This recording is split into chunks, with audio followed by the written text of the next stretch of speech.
24 bölüm. Теңир Ысрайылга кайрадан каарданып, дөөттү Ысрайыл элине каршы козгоп, бар, жүйүт менен Ысрайылды санап кел деп айттырды.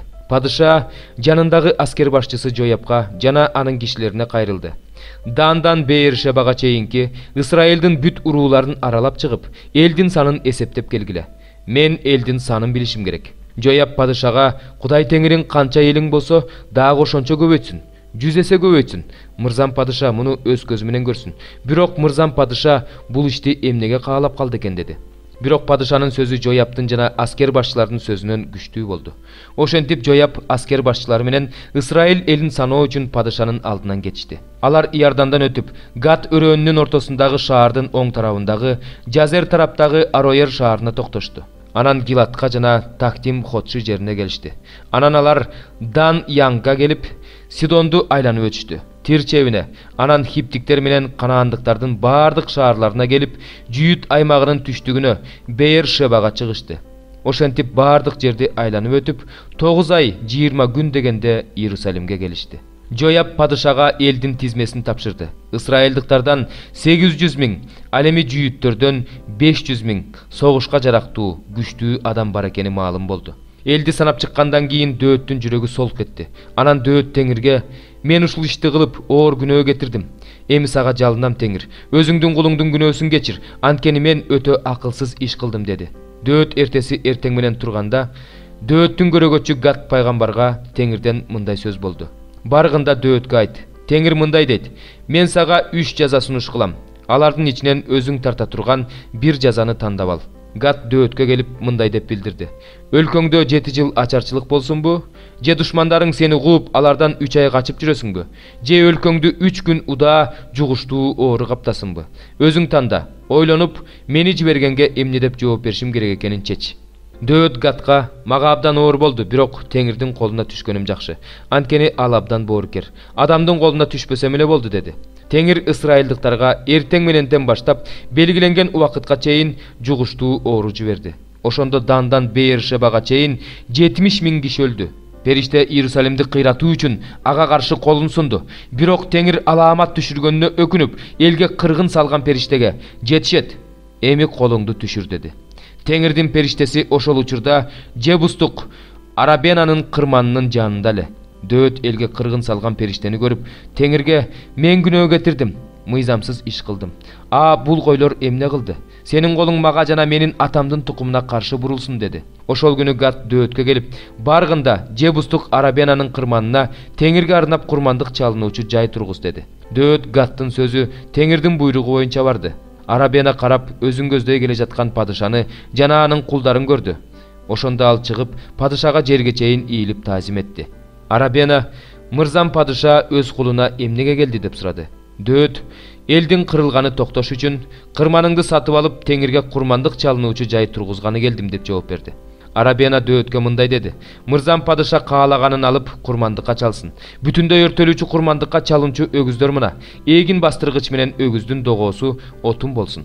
Падышам ушунун бардыгын Арабена падышага берип жатат. Арабена падышага дагы мындай деди: "Кудай Теңир сага ырайым кылсын." Бирок падыша Арабенага: "Жок, канча турса мен сага ошончо төлөп берем. Кудай Теңириме бекер алынган курмандыкты чалбайм" деди. Дөөт кырманды, өгүздөрдү 50 күмүш шекелге сатып алды. Анан дөөт ал жерге Теңирге арнап курмандык чалынуучу жай тургузуп, бүтүндөй өртөлүүчү курмандыктарды жана тынчтык курмандыктарын чалды. Ошондо Теңир өлкөгө ырайым кылды. Ысрайылдын кырылганы токтоду.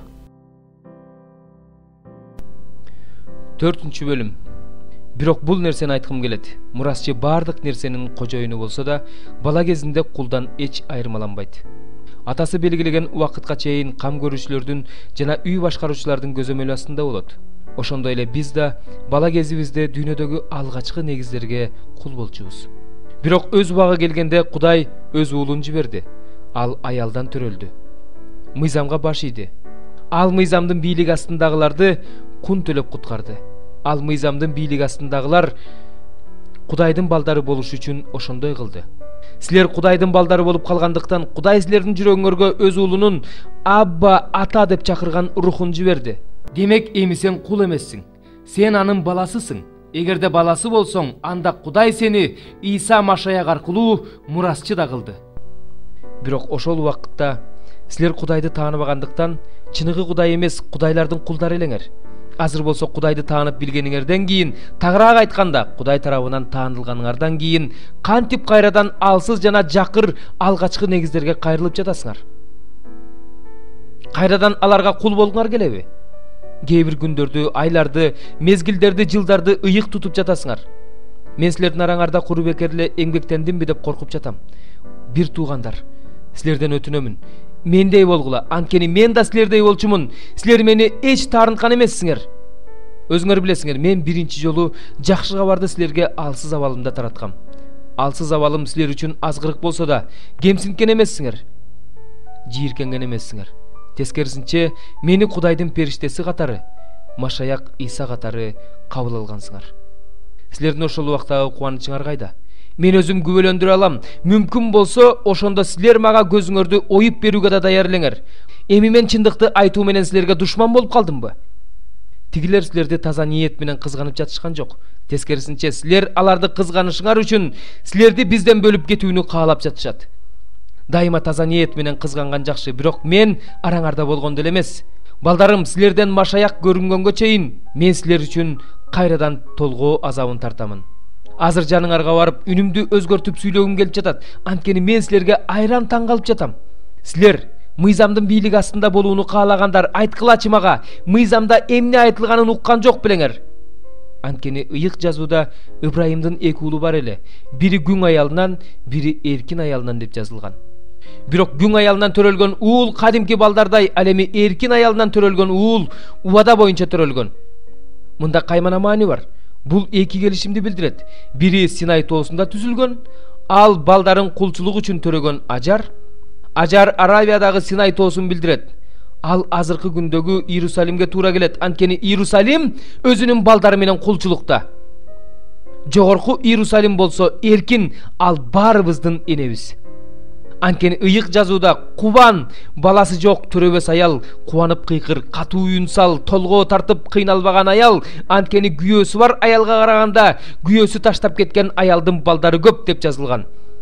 Бир туугандар, силер да Ысхакка окшоп убада боюнча төрөлгөн балдарсыңар.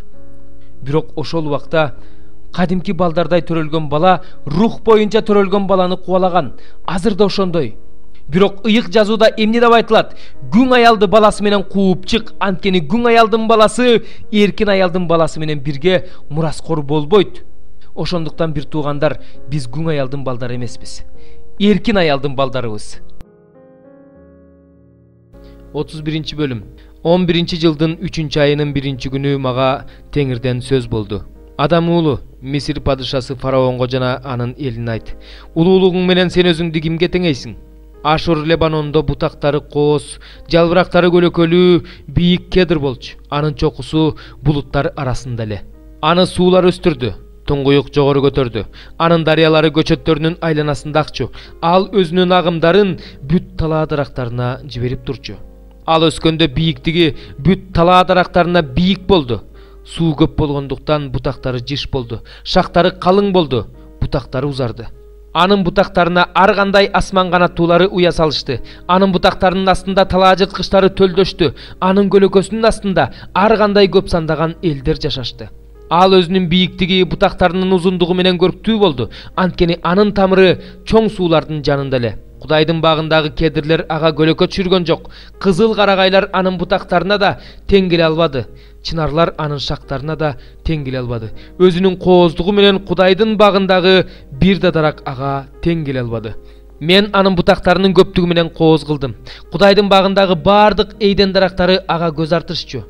Ошондуктан Кудай Теңир мындай дейт: ал бийик болуп өстү, чокусу булуттар арасына жетти, өзүнүн бийиктиги менен жүрөгү да көтөрүлдү. Ошон үчүн мен аны элдердин эң күчтүүсүнүн колуна бердим. Ал ага анын иштерине жараша мамиле кылды. Мен анын мыйзамсыздыгы үчүн кууп чыктым. Элдердин ичинен эң каардуу болгон чет жерликтер аны кыйып, таштап салышты. Анын шактары тоолорго жана бүт өрөөндөргө түштү. Бутактары жердин бардык коктуу колотторунда талкаланып калды. Анын көлөкөсүнүн астында жашаган элдердин баары аны таштап кетип калышты. Анын сынган бутактарынын арасына ар түркүн асман канаттуулары уя салышты. Анын шактарына ар кандай талаа жырткычтары жайгашты. Суу жээгиндеги бир да дарак өзүнүн бийиктиги менен менменсибеш үчүн, чокуларын булуттар арасына жеткирбеш үчүн, суу ичкендердин баары анын бийиктигин көрүп, анын артынан көтөрүлбөш үчүн ушундай болду. Анткени булардын баары өлүм жазасына тартылып, көргө кирген адамдар менен бирге өлгөндөр жаткан жайга кетишет. Кудай Теңир мындай дейт: ал өлгөндөр жаткан жайга кирген күнү мен ал үчүн аза күттүм. Ал үчүн туңгуюкту жаптым, анын дарыяларын токтоттум. Чоң сууларды тостум. Ал үчүн мен Лебанонду кайгыга салдым. Ал үчүн бүт талаа дарактары кайгыга батты. Ал кулаганда чыккан добуш менен мен элдерди титреттим. Аны көрдөгүлөргө коштум, өлгөндөр жаткан жайга түшүрдүм. Ошондо өлгөндөр жаткан жайдагы эйден дарактарынын баары, Лебанондун тандамал эң кооз дарактарынын баары, суу ичкендердин баары сооронушту. Анткени булар да элдердин ичинен анын көлөкөсүнүн астында жашаган шериктештери да аны менен кошо өлгөндөр жаткан жайга, кылычтан өлгөндөрдүн жанына түшүштү. Ошентип, сен өзүңдүн даңкың жана бийиктигиң менен эйден дарактарынын кайсынысына тең келе алдың? Бирок эми сен эйден дарактары менен кошо өлгөндөр жаткан жайга түшүрүлөсүң. Кылычтан өлгөндөр менен кошо сүннөткө отургузулбагандардын арасына жатасың. Булар фараон жана анын көптөгөн эли дейт Кудай Теңир. 78 Забур. Кудай, бутпарастар сенин мурасыңа келишти. Сенин ыйык ибадатканаңды булгашты. Иерусалимди урандык айландырышты. Сенин кулдарыңдын өлүктөрүн асмандагы куштарга жем кылышты. Сенин ыйыктарыңдын денелерин жырткычтарга жем кылышты. Алардын кандарын Иерусалимдин тегерегинде суудай агызышты. Аларды көмөр киши болгон жок. Биз өз коңшуларыбызга күлкү болдук. Тегерегибиздегилерге маскара жана кор болдук. Теңир, канчага чейин ачуулана бересиң? Ачууң канчага чейин от болуп күйө берет? Өз каарыңды сени билбеген элдерге, сенин ысымыңды чакырбаган падышачылыктарга төк. Анткени алар Жакыпты жутушту, анын үйүн кыйратышты. Ата-бабаларыбыздын күнөөлөрү үчүн бизди жазалаба, бизге кечиктирбей ырайым кыл, анткени биз аябай алсырап калдык. Кудай, биздин куткаруучубуз, өз ысымыңдын даңкы үчүн бизге жардам бер, бизди куткар, өз ысымың үчүн биздин күнөөлөрүбүздү кечир. Бутпарастар булардын Кудайы кайда деп айтышпасын. Өзүңдүн кулдарыңдын каны үчүн биздин көзүбүзчө өч алганың бутпарастар арасында белгилүү болсун. Сага туткундун онтогону жетсин, өлүмгө кыйылгандарды өзүңдүн кудуретиң менен куткар. Теңирим, биздин коңшуларыбызды сага акарат келтирген үчүн 7 эсе жазала. Ал эми биз болсо сенин элиң, сенин үйүрүңдөгү койлоруң, сени түбөлүккө даңктайбыз. Сени укумдан тукумга жар салабыз.